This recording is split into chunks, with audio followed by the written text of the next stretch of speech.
dia kembali normal dia. Kinclong.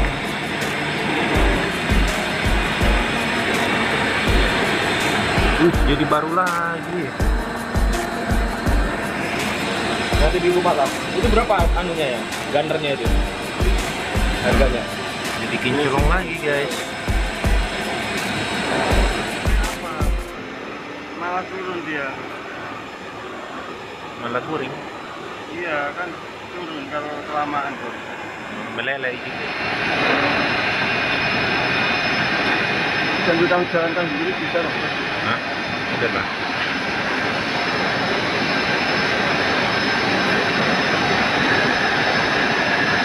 Jangan terlalu lama ya. Bentar aja lewat gini aja dia.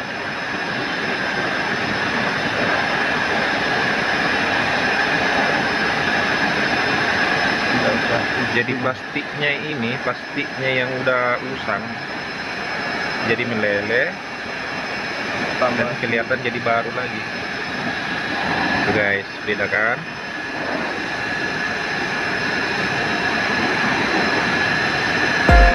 Oke.